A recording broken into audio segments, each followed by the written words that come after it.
Good. Hello, Moksananda. Hello, Greg. We've obviously been small talking before I hit record. But, Yeah. just a very informal chat. Maybe you could tell the audience what you do, who you are. My name's Moksananda. I'm an artist, painter mainly. Work on canvas, acrylic oil, charcoal, pastel. Somewhere between abstract and figurative. And I'm a practicing Buddhist, which has quite a strong influence on my artistic practice as well. I've been living here in Valencia more or less for about, well, over 35 years anyway. On and off a bit, but and I live with my family just outside of Valencia. Good. Let's just launch straight into that. So you said your Buddhist practice has a strong effect. Is that something is that tangible enough to describe? Well, I suppose it is in a way, in that, I conceive of the Buddhist path as a path of growth, spiritual growth, as they say, whatever that means, but a path of growth. So for me, my art practice is more about the process and the way of being, really, than it is, or certainly as much as it is, the actual outcome, the actual painting, the finished product, so to speak. So what I'm interested in being an artist is using it as a means of helping to establish myself ever more in a way of being. And that way of being I conceive of very much in Buddhist terms. So do you think practicing art every day, you're quite prolific, you do paint a lot. Yeah. That kind of allows you to live in a way that you see aligns with your, the spiritual side of your life. Yeah, it does. I mean, I conceive of it as kind of being an artist is sort of being on the margins of society in a particular way. Mm-hmm.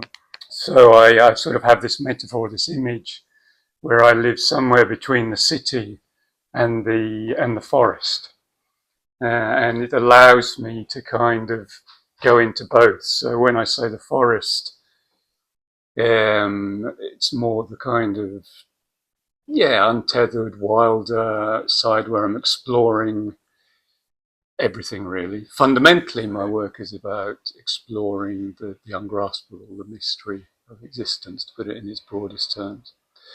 But it also allows me to be in contact with society, with friends, with people. Have exhibitions. And have exhibitions and all that sort of thing. And I see myself as sort of moving between those two, really. So I spend quite a lot of time on my own as an artist in my studio. Meditation's a very important part of my day and practice, reflection, and reading and stuff.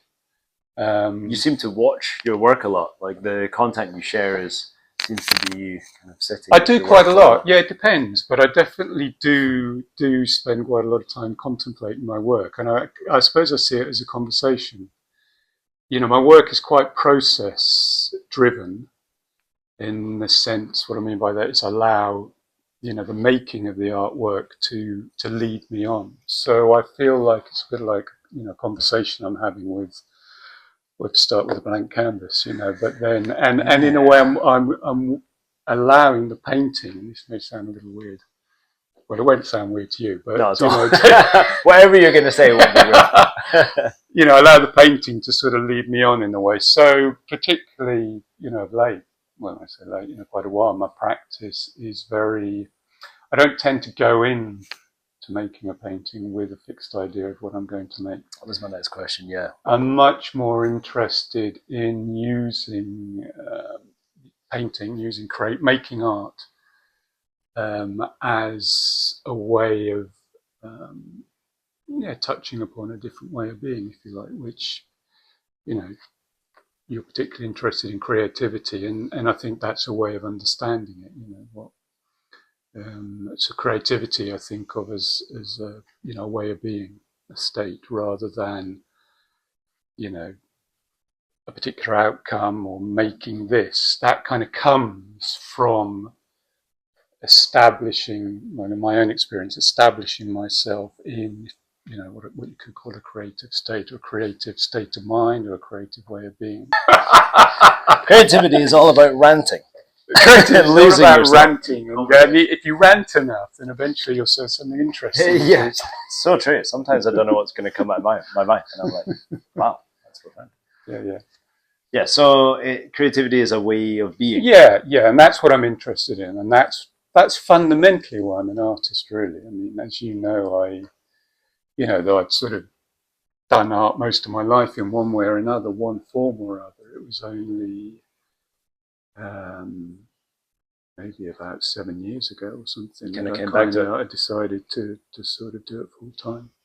Well, actually, I've only been doing it full time for less than that, about 5 or 6 years. What drove that decision to? Well, it was very much, because I've like from a very young age, started practicing Buddhism, and I worked for a very long time within a Buddhist community, doing all sorts of things, but teaching and helping people to run centres, helping people to get more deeply involved in their own practice and develop their own practice, helping to create community, etc. And just fantastic. But I did begin to feel that there was something else that I felt I needed to do, and in a way I began to feel a little bit trapped by a particular way of being that I'd sort of established myself in. Even though you've made that yourself. Very much. And I think that happens whatever you do, really. So I felt a need for a big change. I didn't know what it was. I took a year sabbatical, during which time I, got back into drawing and stuff, and realised that though I still wasn't entirely clear exactly what it is I was after, but that art was going to be an important part of it. That was the forest. Yeah, very much. I think because I then had quite a young family, and I didn't feel that I could just up and literally go and live in the forest or something like that.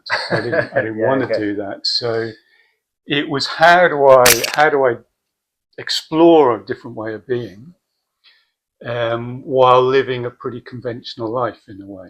Yeah. And that's what art is for me. It's a way, as I say, living kind of on the margins of society, but that allows me to explore things in a very open way, and allows me to kind of break down my own conditioning and my own responses to experience, and explore other sides of myself, and other ways of responding to experience and life and death and all that sort of thing. Even though, as I say, that's very, very much what Buddhism is about.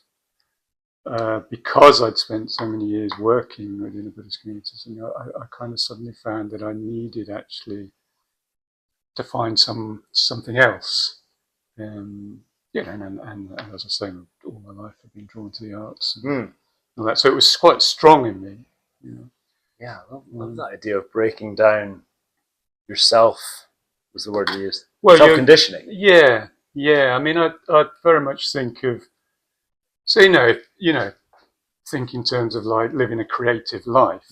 So obviously, very often people think of, creativity in terms of the arts and stuff, but actually I think it's much, much, much wider than that. Absolutely. What it can mean to live a creative life. And, I think of it in a way in terms of, it's a life of development and growth. But in order to grow and develop, one needs to be creative. And what I think of as creativity is you're stepping out of habitual patterns or patterning or way of responding to things. We all have our own conditioning. We all have, from just being a human with 5 senses and all that sort of thing to our own particular conditioning. So we tend to, when stimulus comes, when an experience comes, we tend to respond we have a set way of responding to it. In a conditioned habitual way. So, I think of being creativity as how do you how do you kind of break that and actually respond in a new way? Do you ever feel that that extends occasionally to the canvas? Does the canvas feel too limited? Completely. No, I do. Well, the canvas limited, well, only in the sense as that sometimes, and sometimes I do explore other artistic 3D medium stuff as well recently, kind of coming out from the a little bit, wall. yeah.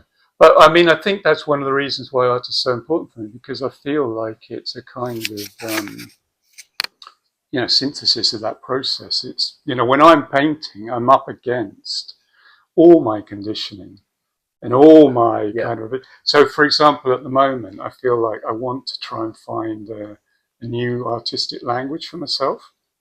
And what's happening is that I go, right, you got art, you've got to choose a medium. And I start off on something, and then, I keep finding that I'm doing the same stuff or similar stuff, or working in a similar way. So that's good. That is your language. That is your way. Yeah, but it's interesting the one you want to break out of that. How difficult it can be. So for me, it's very much creativity depends first of all, doesn't it, on on sort of creating a gap in experience. You have to kind of gap of awareness, and actually when you're experiencing things rather than just reacting in a way or responding, you're actually learning to create a space where you can respond in a new way. Absolutely, yeah. I always say, I mean, you need the idea of infinite potential. That really inspires me. I think creativity has a lot to do with this, removing of barriers, opening up of an expansive sort of way forward. But then you need limitations. You need limitations to bounce off. Something. I mean, particularly in the arts, that's true, and I guess in life, I mean, there always are limitations, aren't there? So, absolutely, and we need them. We need even a certain idea is a limitation, and then it's kind of going slightly beyond that, testing yourself. I've thought a lot about creativity. No surprise. And I realized a few years ago that I felt like I had two impulses, like an energetic impulse to just make. And sometimes that would lead to very energetic but quite empty work, And then I had a different type of working, which was kind of more careful, more constructing, going back and rearranging things and being thoughtful. And then I found that combining those two into one practice with, the use of layers or whatever the process was for the painting, the sculpture. But I think you've got a different method because you really are sitting and watching, and you're taking it slowly. Does that make any sense? So you're kind of communicating. So how does that resonate with you at all? This kind of energetic and the calm? It does. No. Well, there are different modes for me in creating. So in making art, and one of them is the element of spontaneity. Mm-hmm. Kind of what I think of as creative spontaneity, because it's not just sort of, well, it can be sometimes, but it's not just like, getting a pot of paint and throwing it on the canvas. And do you know what I mean? But it can be as a way of starting, definitely, But I'm definitely go through, on only one painting, periods of kind of intense sort of activity where I'm just following the nose. And kind of, I've got a whole set of kind of ways of working, and sort of, they come into play in different ways, and I kind of abuse my canvas quite strongly. I mean, sometimes I'm amazed there's anything left, but that's definitely a phase. Work on it before you can work with it. That's right. You need to start to have that's right. Yeah. And then then I will sit back and maybe spend quite a long time if I'm thinking, well, there's something here, feeling there's something here. Do you feel that it's sort of all you, or is there a higher force, energy being at play? Oh yeah, definitely. I mean, if to use that language, I mean, as I said earlier, in a way, I feel like I'm making a painting with the painting itself. It's not It's not. You're making a painting with the painting. So well, the painting is its own medium, or is well, it, or the painting, the presence of itself? Yeah, the painting becomes a sort of, a force in its own right, in absolutely. a way, and so, and I'm definitely, what I think is as a big part of creativity is, there's that bringing awareness and stuff, but there is a kind of, how can I put it, a sort of dying to oneself, if you like, okay, and one's own sort of ego and what you want to happen, and then opening up to something else happening. Absolutely. So and I feel like I'm trying to cooperate with that in a sense, without putting a kind of metaphysical thing on it. It's just the way that you end up experiencing. So it's that experience of working intensely, feeling like incredible, a lot of energy, sitting back and beginning to see, wow. Yeah. Okay. Where does this need to go? Yeah. And then where does it need to go? But not, trying to avoid that sort of, well, I'm going to make this happen. Yeah. It's much more for me opening up to, well, like you said, one of the infinite possibilities. So you're allowing accident. I mean, it's coming through you rather than trying to kind of tame the accidents. Yeah, well, I don't really think of it as accident, because I think of accidents as if I had a canvas on the floor and I actually accidentally kick over my cup of coffee or something. You would definitely work with it if you did that. I would work with it, yeah, definitely, yeah. And some paintings, in fact, one of the things I do quite often is, because I tend to work on a wall, pin my canvas on the wall, and then you work unstretched. Yeah, now I do, and I quite often put down an old canvas on the floor, to get the drips or anything like that. Yeah, and I use the same bit of canvas, and then you end up with this bit of canvas, and you go, "Oh, wow!" That's the best thing I've done in years. I remember in the printmaking department, there was always these tables, and they'd been repeatedly masking taped out, and you just had these like squares or rectangles of years and years of chaos, and they always looked better than anything anyone could make. Really interesting. Really interesting. Yeah, so in a way, I do feel like something bigger or something beyond.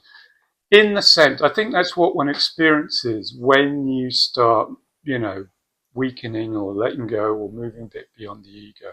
And that's art as a medium for growth, directly. Absolutely, like that. Absolutely. That's what I think. Yeah. Which can sound a bit sort of woo-woo, gobbledygook or something, or a bit kind of weird, but it's the experience, and a lot of painters have that experience. And I think one of the things with, why painting's so good as well is because it's an element where you, daily have to face failure. Yeah. Where if you're not taking risks and going beyond what's comfortable, etc., it's always going to be failure in a sense. That you may be able to repeat something, but it's not, going to really be alive. So I'm going to flip it. When do you feel successful in the studio or in the gallery or in your artist life? Well, when I feel most successful, I think is when I feel I've been loyal to the process. Okay. Yeah. When I've been loyal to actually what this is about for me, then I feel really sad. Then I feel satisfied, and invariably, I can see that in the painting. I can see that the painting is alive in a particular way that I'm not able to do when I'm caught in, more, well, let's call it ego way of being, but a kind of I'm repeating patterns, or I'm trying to make something happen in a particular way or something, and I might be successful in making it happen in a particular way, but when I look at painting, it's just not. Yeah. It's just not there for me. And the paintings are most alive for me. When I feel most satisfied is, when I can see that something has happened that is kind of new for me, or that's authentic, or that's touched upon. And as I mentioned earlier, I mean, I've explored lots of different themes in my painting, but really, what the thread of my paintings is this sort of what I've come to call a reverent engagement with the mystery of existence. Good quote. I'm going to write that one down. So it's, you know, and that's been an experience. It's been very strong all my life. It's like, what? You know. 1 second. I'm just gonna. Oh, he's gone out now. Okay. What is, Sound, you know, sound what is this? You know, for me, it's, you know, experience, being alive. It's just. So it helps you rub your nose up against that. Yeah, yeah, and I yourself. think it's, you know. So as I said, I think it's where, you know, making art. If you really do it, you know, you're willing to risk. You're willing to face failure. You're willing to, you know, you're forgetting about whether people are going to like this or not. Yeah, that's you've got to move number one. Yeah, and then consistency. You got to break away from that brand thing. That's right, absolutely. Yeah. And then there's a chance of something happening. That's my experience, anyway. Something meaningful happening. Yeah, something happening that is really, you know, on whatever level, but it aligns with what you're trying to do. Yeah, and actually, you know, you feel it's alive in some way and authentic. So, you know, that's when I feel successful, whether people like it or not. I mean, it's not that I don't get caught up in, you know, stick something on Instagram and, you know, there's lots and lots of likes and, you know, or I put something up and nobody. I think everyone's getting past it, really. But yeah, exactly.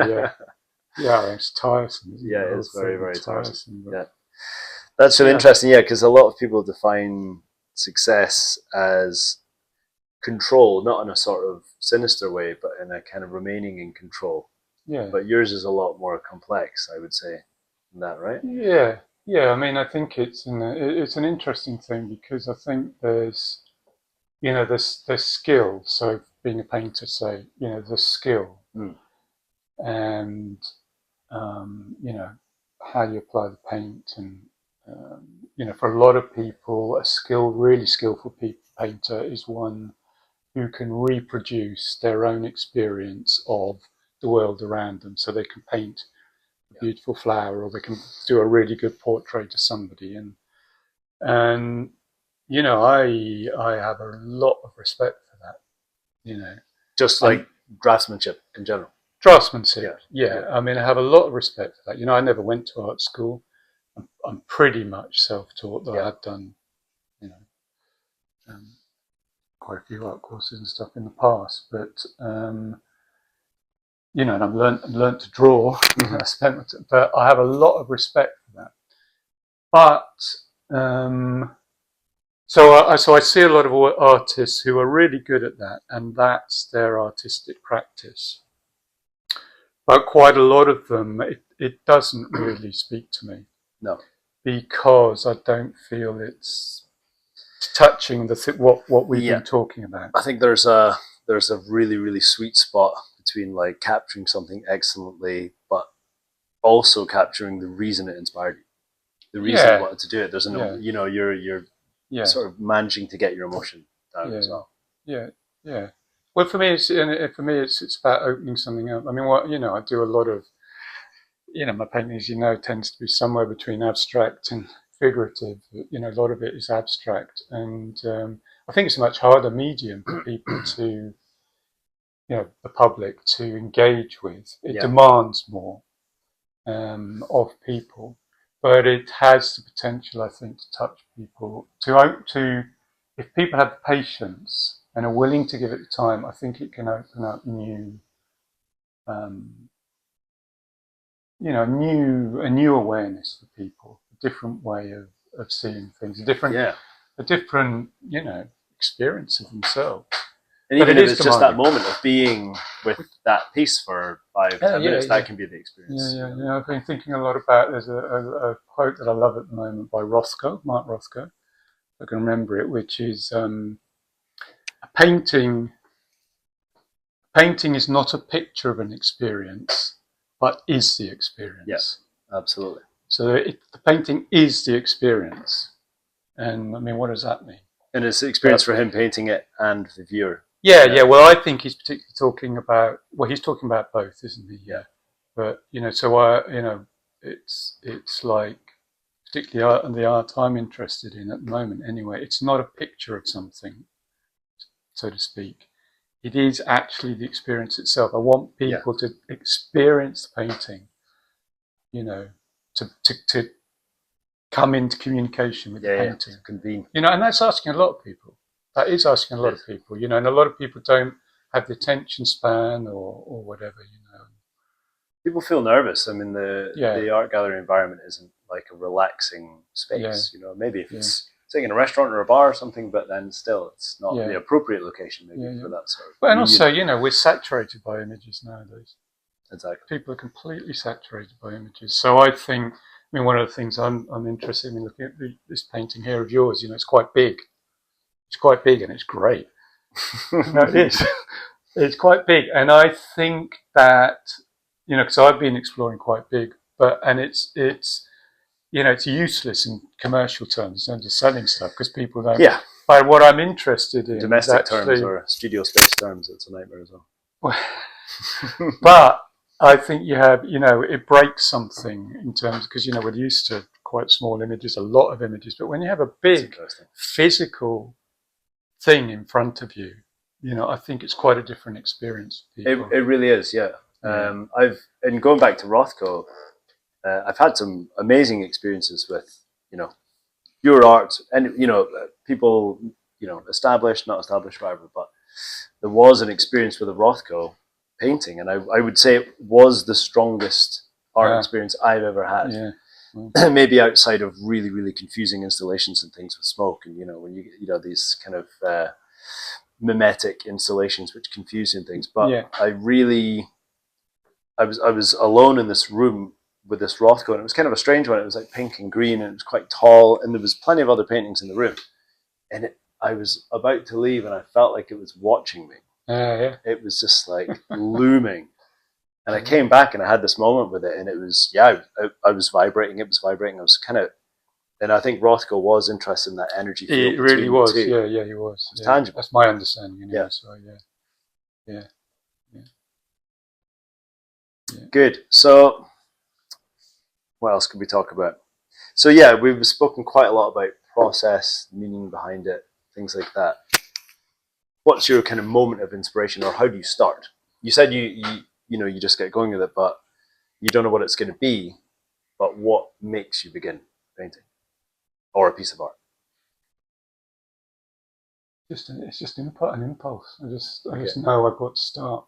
And you have you'll go into the studio and cut because you have the idea of the size of the painting you want to do, or is everything up and then you let? No, it'll depend. So sometimes I work on several paintings at the same time. Okay.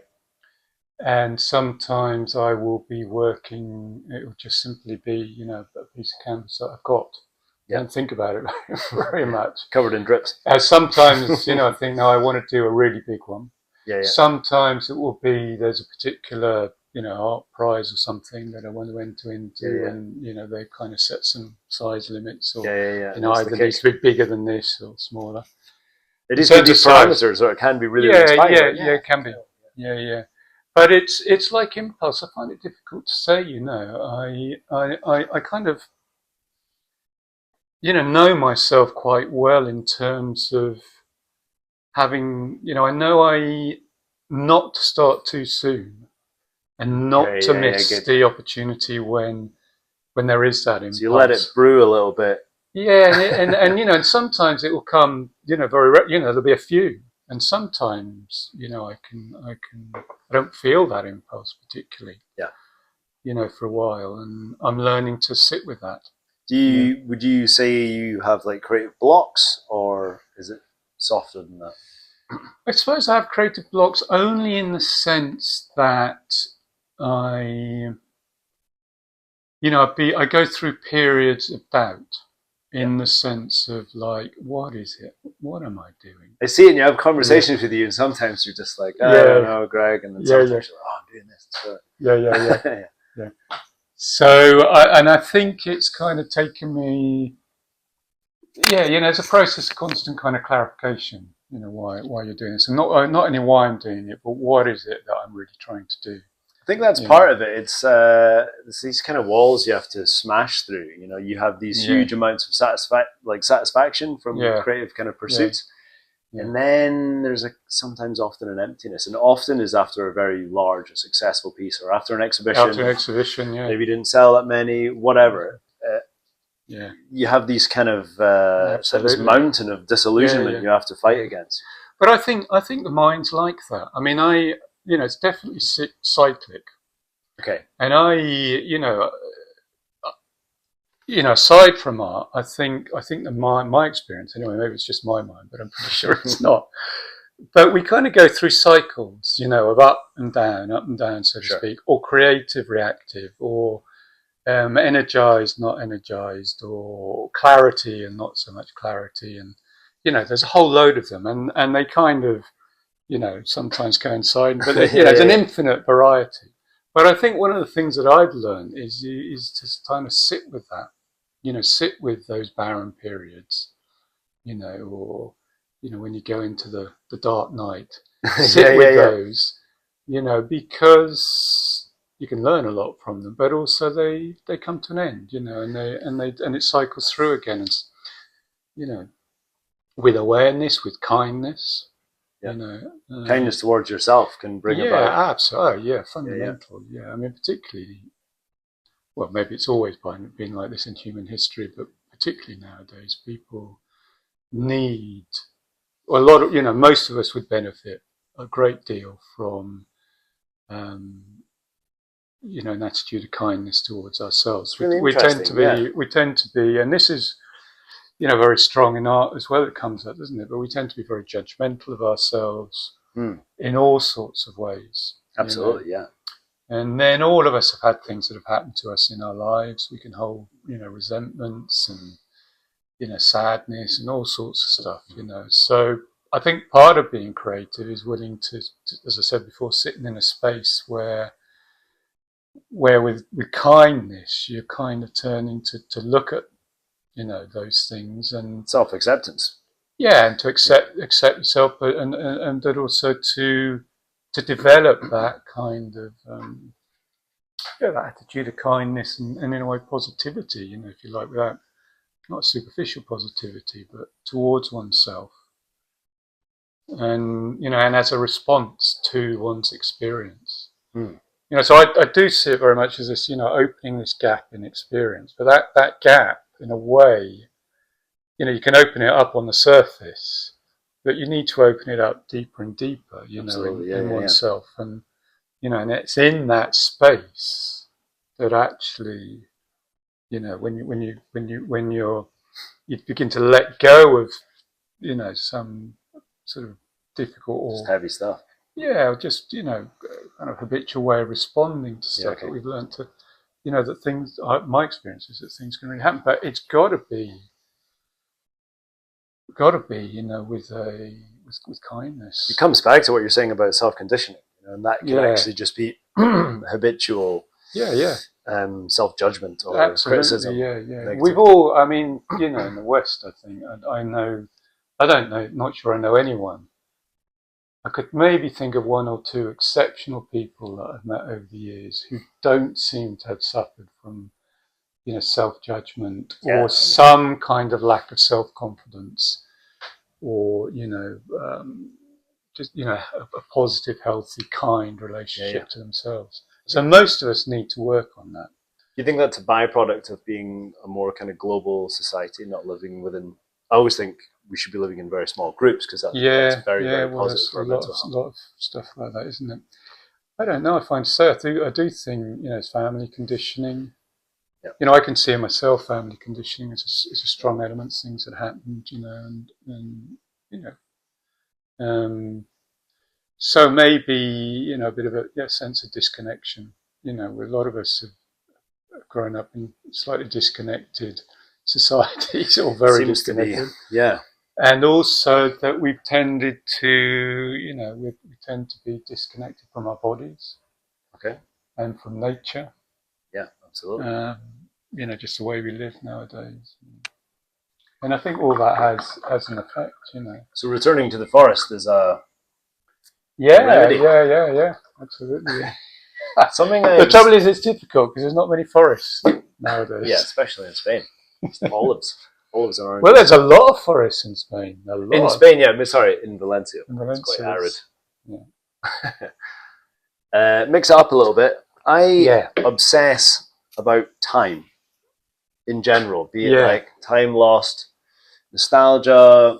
I mean, I'm not worried about death, but I have this very, very like bittersweet relationship with time, and that really comes into a lot of my creative thinking because it's this ungraspable yet very emotional. Is that something? Oh yeah, very much. Yeah. I mean, for me, I definitely have, thought a lot about death. Being aware of it for whatever reason, and and. I mean, that's part of Buddhist practice as well, Well, it is part of it. It is part of it, becoming aware of that. Yeah, but I think it's it's in a context of well, firstly, in a way, kind of being more aware of just the preciousness of life, the precious opportunity that is life, and that it's short. Whatever way you look at it, in a way, it's short. So there's a precious, most of us, again, in the West have not everyone by any means, but talking generally as a society, we've been incredibly fortunate in that, we, in terms of, welfare and peace, let's hope it lasts, but we've been incredibly fortunate. We've had access to culture and et cetera, and if we want to, spiritual traditions, and so it's like, how to make the most of this opportunity. So you just come back to appreciate. Well, I think and how to make the most of it. Yeah. And I think that can be a double-sided sword because depending on one's temperament, because how to make the most of it can also throw one into a state of anxiety. Yeah, or rabid ambition.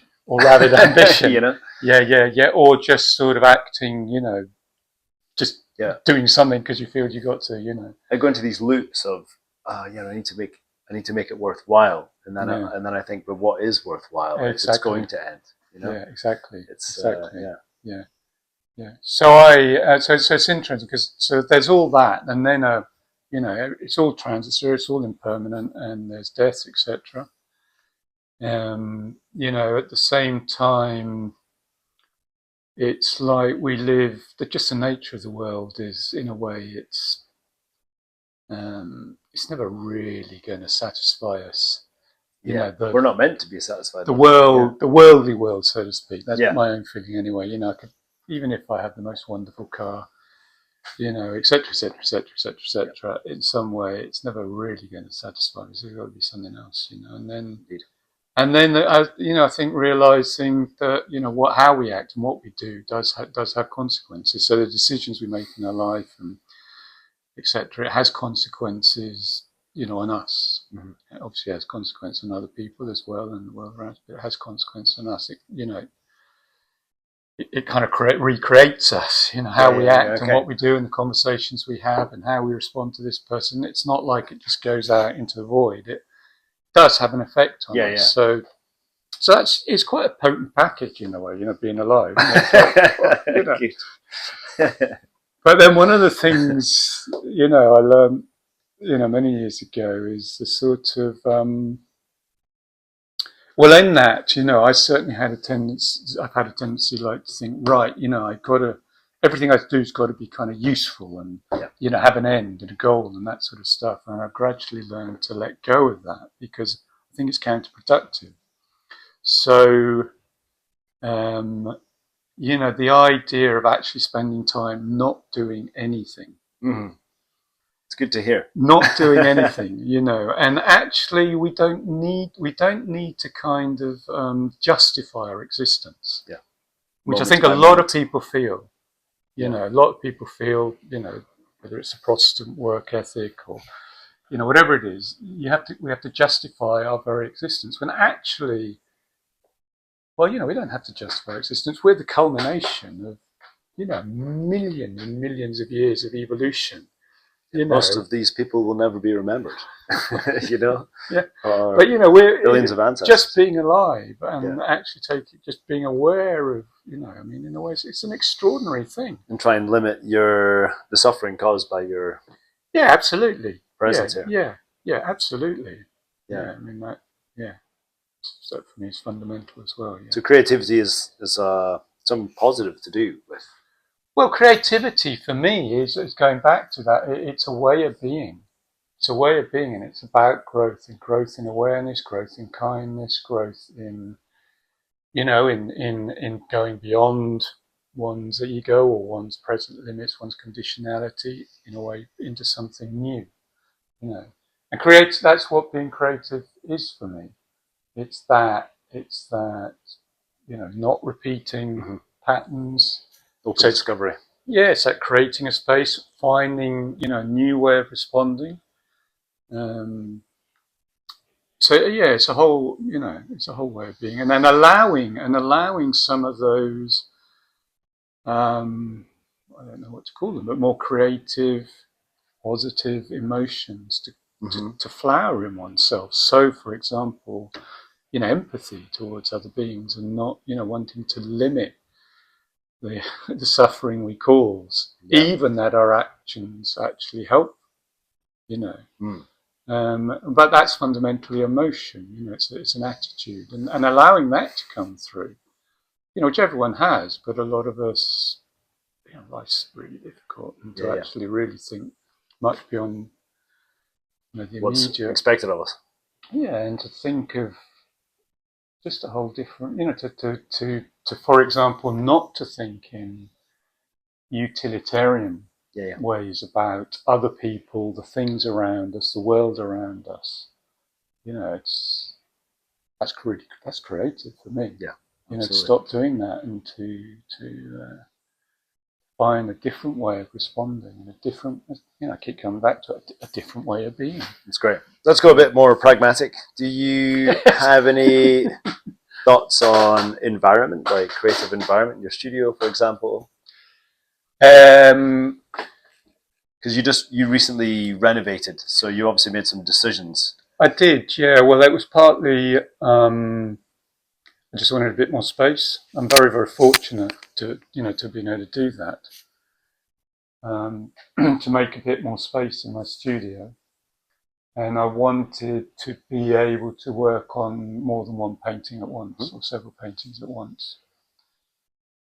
So it's more about volume of productivity or freedom, or is there a vibe? No, it's more about being able to give myself more fully to the creative process, and just realizing that something happens for me when I've got, say 2 or 3 pieces on the go at the same time, and what kind of goes on in that kind of dynamic. It was to do with being able to work bigger. So as I said, before, I'm really drawn to working big. Yeah. Most painters are. Yeah, a lot are. Yeah, we kind of lose that a lot of the time. And I'm also drawn, though I haven't really done, I'm sort of exploring, but I'm drawn to more 3D things as well. So that's going to be interesting to see. Yeah, so I'm kind of, but I mean, in terms of environment for me, it's having space, it's having, wall to put the paintings on. Do you work when you're on the move? When you're traveling? I do, but what I do is mainly on my iPad. Ah, okay. So you do it. Yeah. Yeah. A lot of it just with my finger. Yeah. So I do have one of those, pens. Yeah. That work with a stylus. A stylus. Yeah.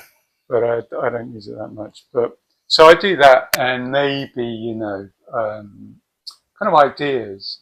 Jot down things I've seen, make a note of something, and made a little sketch, but mainly writing something down, or an idea that's come, or something I've seen that, someone's done, or that's just in nature sometimes, that sort of thing, or a conversation I have with somebody. So that's sometimes the spark. It can definitely or is it just be useful? No, it definitely can feed into stuff. Yeah. What I find when I go away is it's always a bit of a hiatus, or even quite a big hiatus in my work, and it can be a bit disruptive sometimes, because if I feel I'm in the flow, but it's definitely feels like a new start every time I come back in a way. That's Though amazing. I do sometimes, like you, have something that I've left half done. Yeah. You know, and that can reconnect me. So it depends a bit. I mean, one of the biggest things for me, to be honest, in terms of studio environment, is being alone. I'm not somebody who can work with other people. Absolutely. Yeah. I mean, in a way, it might do me good to be around, other artists more who are creating and stuff. But I'm really.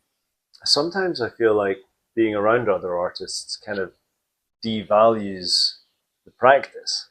It's like we're all kind of doing the same thing. Like we're all like living this collective delusion or something. Like, what are we all doing here with these? Like, what is this? You know? That's right. Yeah. And when you're, so yeah, I always prefer studios, kind of, or at least to work when there's no one around. Famously work very nocturnally. Yeah. What about? Sorry. Well, I was going to say. I don't know why I suddenly thought of that, but I mean, one of the things that's become really important in my, for me, of late. I mean, it's always been important in my life, but it's become stronger in my artwork, and I think it's partly to do with my age as well. Getting older and that, and it's, it's a real concern about the state of the world. Yeah, and about it's a sense of wanting to help, wanting to do something to help future generations, and I think art has that potential, to kind of remind people of what's truly important. I think reminding people of the freedams that we have, because these are the things which I'm sure are being eroded. Sure, yeah. So it's an interesting thing for me because, as I say, studio work, I like to be alone a lot, but increasingly it's never has been. It's not an aloneness as a kind of like, complete disconnection and separation with other people and, the world, so to speak. In a way, so there's, for me, I don't know about you, but there's definitely an aspect of all this, which is about, I want to communicate. I want, my art to be seen, and I want people to connect with it. I want people to be moved by it, But that has to happen in the studio alone. Well, that's what I feel. I'm trying to do something, without, it can sound a bit highfalutin or whatever, but I do feel like, I'm inspired by people like Rothko. I'm inspired by people like Agnes Martin. That's why we're all doing it. Really. And I do want to kind of, to whatever extent I can, kind of embody something, exemplify something, a way of being, and that my art kind of, communicates something that is sort of essential to being human, That's it. People are always asking me, less now actually, but more at this, like a couple of years ago, are you worried about AI? But people aren't really asking artists anymore because they're more concerned about themselves, I think. But I've always thought that art will be the only art. Being an artist will probably be the only job left, right? Because the only really important part of art is that it is from a person to another person.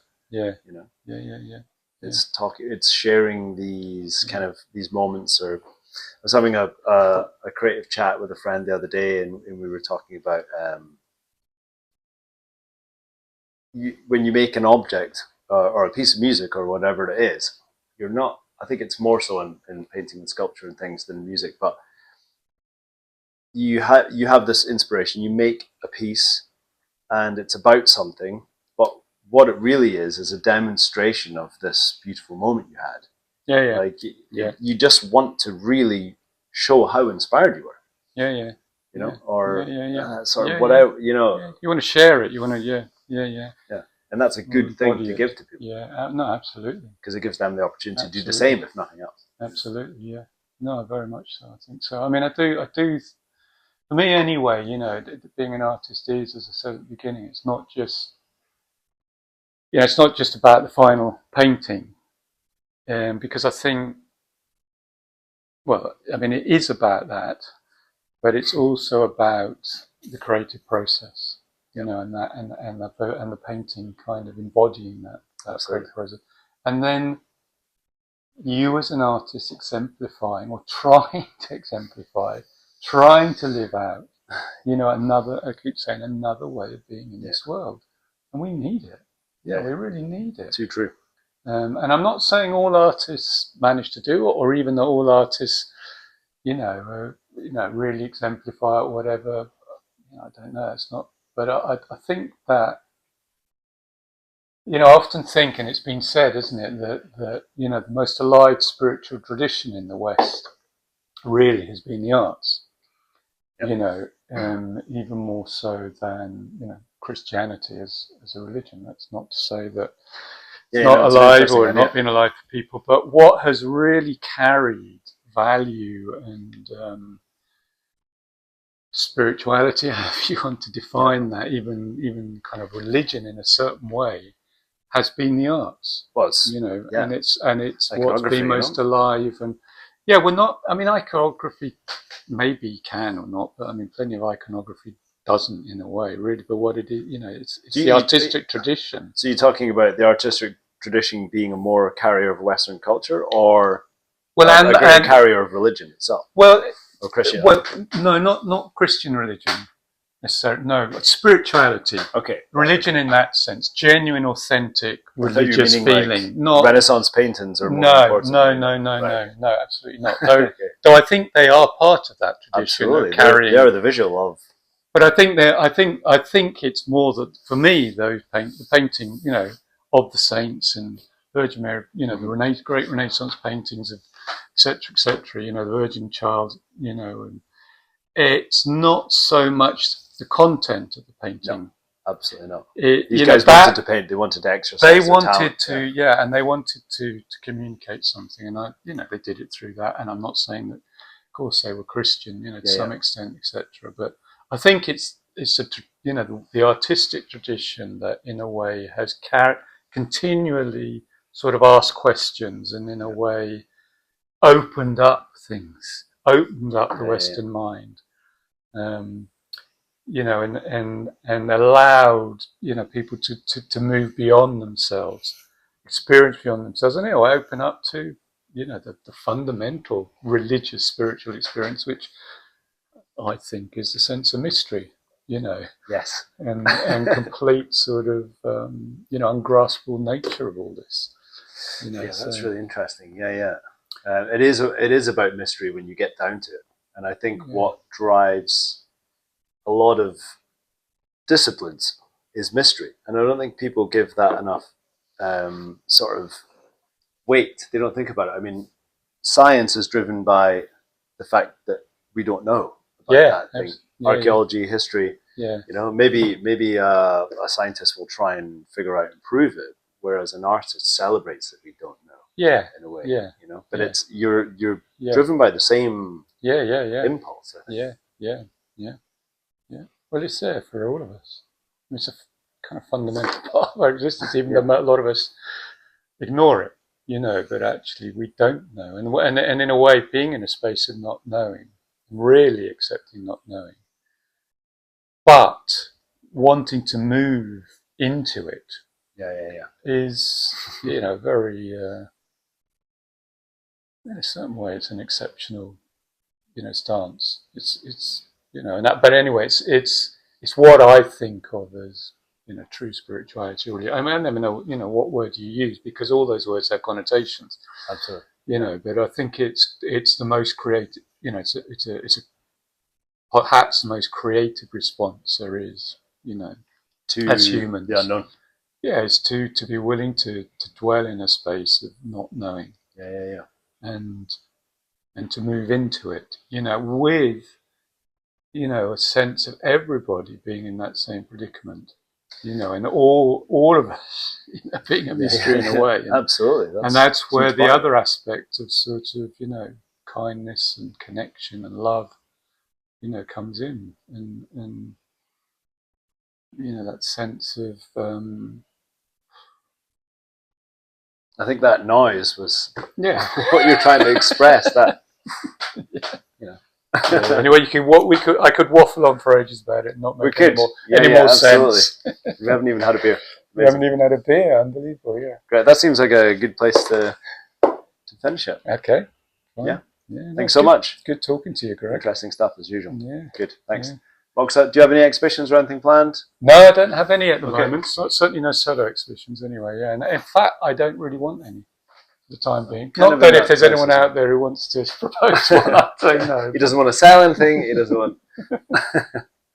Good. Oh, maybe we could just quickly, briefly talk about your idea about the pay what you want, because that was a really quite a liberating thing. I've been thinking about it a lot. Yeah. Well, okay. Well, yeah. I suppose I'm sort of exploring it at the moment, but one of the things that I think, as an artist affects me or can affect me is.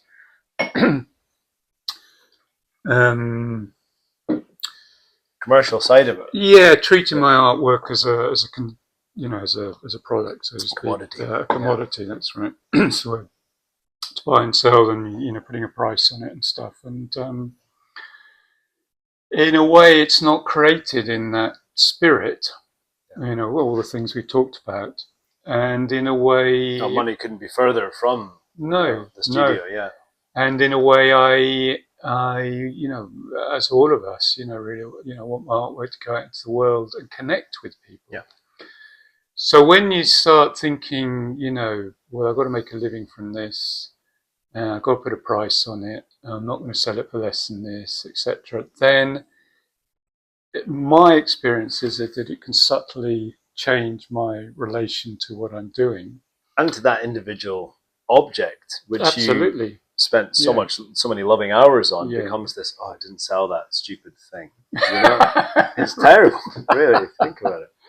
And the other thing that happens is that people, I've had how many conversations have we had with people who really love a piece of art, really connect with it, absolutely love it, but cannot. You tell them the price and they're like, cannot afford to buy it. Yeah. I mean, it may also be they don't have the space or whatever, but, they really, and so, I kind of feel like I want to be a bit more radical about what's this. More important. And break this. And so wondering whether, it's not much more in line with the spirit in which I'm trying to do things. And what I think, the world needs in a way is to have a much more generous kind of general outlook on the whole thing and simply to, I get my satisfaction from painting. Yeah. That's what I want to carry on doing. And then the work going out to the world and connecting with other people. It's going to encourage you to do that. It's going to create a good cycle. Yeah. So how about, just making my work available for, whatever people can and want to pay. Yeah. So that's what I'm considering doing, at least with some of my work. Yeah. I think it's a good thing, and it really drilled into my head. I'm thinking about it more and more. Yeah. Because we have, maybe you have an auction or you have a pay what you want on certain things, an exhibition, but this idea of just offering everything. That's right. Yeah. Yeah. I mean, I'm sure maybe galleries won't like it or whatever, or maybe, I don't know. Yeah, I think the gallery world's changing a lot, so maybe I mean, it depends who you have coming in. If people have 100 grand in their back pocket, they can pay what they want. Well, the gallery would be very happy. I think that is actually the spirit of. I mean, what I would like is a spirit of things where people, because any money. If I do this, which I think which I'm thinking of doing, which I probably will. Any money goes to supporting my art practice. Yeah. And the more money I have, the more I can do, the bigger I can do, or whatever it is. And people are enjoying the work. I think that when you enter into a spirit of generosity, and it's genuine generosity, and there's trust, it's entering into a completely different relationship with the artwork, for the person buying it, or, having it, and for myself in relation to that person. So you're entering into a relationship. So their object trust in their house is an object of generosity rather than absolutely. It's a completely different thing. Well, completely different. It's a different thing. There's a different aura about it. Absolutely, yeah. So some people, maybe they can, they'll give me €200 for a big painting or whatever, Now my part of the thing is that I'm willing to accept that painting that a painting that could have sold for 2,000, I sell it for 200. So you have your materials covered. Well, so that base price to cover my materials, which might be €100, and then they said they can give me 100. So my radical stance would be, okay, I'm willing to do that, even though really I should be asking 2,000. I'm willing to do that. Yeah. Another radical stance is a collector who, you know, is willing to say, okay, I really want this. Actually, I can give you 10,000. Yeah. And I'm going to do that because I can, and I want to enter into this act of generosity. Kind of I mean, that would be really radical as well. Yeah, but the important thing for me isn't the money. It's as such. It's actually that kind of that shift in our whole relationship to it. You know, and you're not buying it as you say, as a commodity. It's huge. Yeah, it's huge. And the way you describe it is even better. You know, I just thought about it as a liberation, giving you the kind of the cycle to keep creating work, but actually changing what the object is. Yeah.